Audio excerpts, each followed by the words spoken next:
السلام علیکم دوستو، خوش ہوں گے، مزے میں ہوں گے اور اپنی لائف انجوائے کر رہے ہوں گے۔ امید کرتا ہوں جن لوگوں نے میرا ابھی تک چینل سبسکرائب نہیں کیا وہ میرا چینل سبسکرائب کر دیں اور ساتھ والے بیل آئیکن کو دبا دیں تاکہ میری نئی آنے والی ویڈیو آپ کو بر وقت مل سکے۔ مجھے کہتے ہیں مجیب الرحمان، تمام دوستوں کو میرا سلام پہنچے۔ آج آپ کو ایک ایسی لڑکی کی کہانی سناتا ہوں جو بہت درد بھری ہے، اتنی درد بھری جب میں نے خود پڑھی تو میرا جسم لرزا اٹھا، میں کانپ اٹھا کہ اس طرح کے اس دنیا میں کام ہو رہے ہیں، اس مقام تک لے کر آنا، یہ سب کروانا کوئی خود سے نہیں سوچتا۔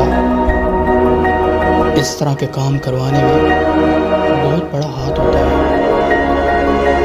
یہ لڑکی کہتی ہے کہ میں ایک سرکاری نوکری کرتی تھی، وہاں نوکری کرتی تھی جہاں بہت اعلیٰ افسران ڈیوٹی کرتے تھے۔ میں دکھنے میں خوش شکل تھی، خوبصورت تھی، نفیس تھی اور جو مجھے دیکھ لیتا تھا وہ میری طرف اٹریکٹ ہو جاتا تھا۔ یہ کہتی ہے کہ میں جب ڈیوٹی کرتی تھی تو ایک دو افسر نے مجھے ٹچ کرنے کی کوشش کی، ایک دو نے تو مجھے کس کرنے کی بھی کوشش کی، لیکن میں نے ادھر سے اپنا ٹرانسفر کروا کے کہیں اور دفتر میں چلی گئی۔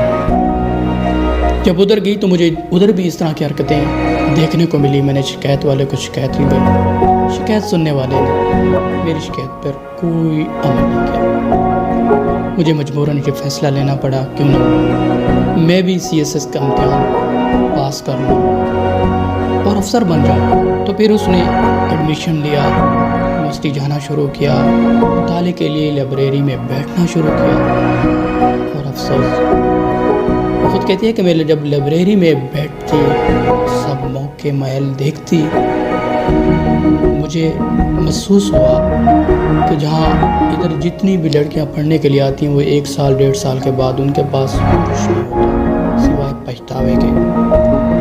وہ کہتی ہے لائبریری میں ہر بیٹھنے والا لڑکا اس کے پاس اپنا ایک کمرہ ہوتا تھا اور اسٹڈی کے بعد کیا وہ ایک لڑکی کو اپنے جال میں پھنساتا اور اپنے کمرے میں لے جاتا۔ وہ کہتی ہے میں بھی یہ سب دیکھتے دیکھتے ایک خوش شکل لڑکے کے محبت میں گرفتار ہو گئی۔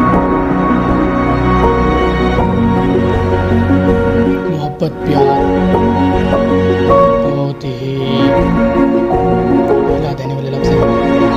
وہ کہتی ہے میں اس کی محبت میں گرفتار ہو گئی، وہ مجھے یوز کرتا رہا 1-2 سال۔ اس کے بعد اس نے مجھے سکپ کر دیا، چھوڑ دیا۔ اس لڑکے نے شادی کر دی۔ جب شادی کی تو اس کا ایک بیبی ہو گیا۔ پھر بھی میں اس سے کہتی تھی میں تمہاری ہوں، میرا جسم تمہارا ہے، میں تمہاری روح ہوں، چاہے آپ مجھ سے محبت کرے نہ کرے، پیار کرے نہ کرے، نکاح کرے نہ کرے، میں آپ سے محبت کروں۔ آخر میں کچھ بھی نہیں ہوا۔ آخر میں اپنے جسم کے عادی بن گئی، جسم فروشی کرنے پہ مجبور ہو گئی۔ تو میں تمام لڑکیوں سے گزارش کرتی ہوں کہ خدا را خود کو محفوظ رکھیں، محبت پیار کوئی چیز نہیں سوائے دھوکے کے۔